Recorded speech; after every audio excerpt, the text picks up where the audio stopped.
Swastiastu, Assalamualaikum warahmatullahi wabarakatuh. Shalom, namo buddhaya, salam sejahtera untuk kita semua.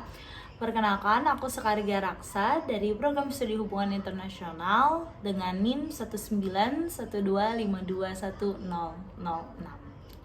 Oke, jadi kali ini aku mau ngebahas tentang manajemen konflik dan juga resolusi konflik. Untuk yang pertama, kita ke manajemen konflik.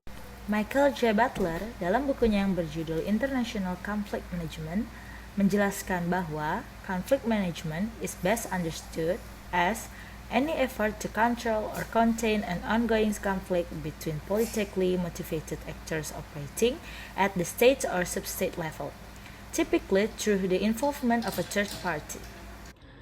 Nah, kalau itu tadi menurut Michael J. Butler dalam bukunya yang berjudul International Conflict Management. Jadi kalau biar bisa aku perjelas nih ya, menurut aku itu manajemen konflik itu adalah langkah-langkah yang diambil oleh para pihak ketiga dalam rangka mengarahkan perselisihan ke arah hasil yang tertentu.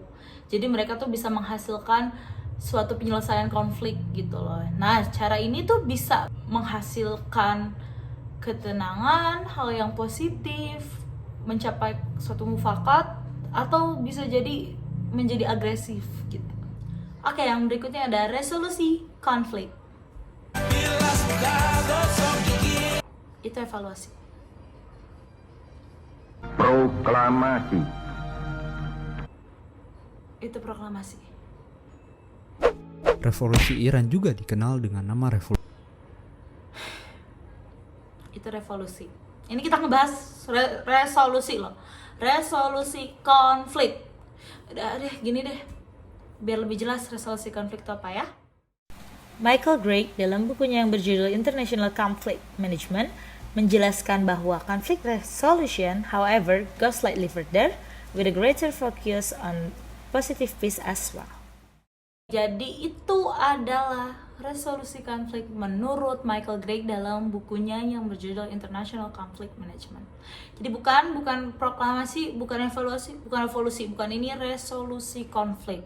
Oke. Jadi kalau resolusi konflik menurut aku pribadi nih ya, resolusi konflik itu adalah kemampuan untuk menemukan cara untuk menyelesaikan konflik secara individu gitu loh, secara sukarela gitu. Jadi cara yang dipakai untuk menyelesaikan konflik ini adalah merupakan hasil dari musyawarah antara pihak-pihak yang memiliki konflik gitu. Jadi resolusi konflik ini tidak menggunakan pihak ketiga atau tidak menggunakan perantara untuk menyelesaikan konfliknya gitu loh. Tentunya manajemen konflik dan resolusi konflik ini memiliki perbedaan. Resolusi konflik ini melampaui manajemen konflik. Dalam bentuknya yang ideal, resolusi konflik bekerja untuk menghilangkan isu-isu yang sedang diperdebatkan atau dasar-dasar yang mendasari perselisihan dari hubungan tersebut.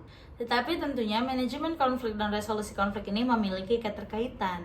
Nah, pada kesempatan kali ini aku cuma mau ngebahas 3 keterkaitannya aja. Jadi yang pertama adalah mereka tuh sama-sama membawakan pihak yang memiliki konflik ke meja perundingan secara langsung. Lalu yang kedua ada pendekatan manajemen konflik menjadi pendahulu untuk resolusi konflik. Yang ketiga, beberapa pendekatan memfasilitasi pengelolaan konflik dan upaya resolusi konflik.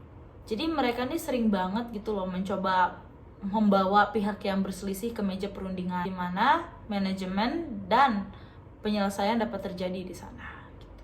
Oke, dari tadi ngebahas nih konflik, ada masalah mulu, ada masalah. Tentu saja di mana ada masalah di situ ada penyelesaiannya, ya kan? Nah, manajemen konflik itu sendiri memiliki penyelesaian, diantaranya adalah sebagai berikut. Yang pertama adalah penerimaan terhadap keberadaan konflik. Yang kedua adalah klarifikasi karakteristik dan struktur konflik.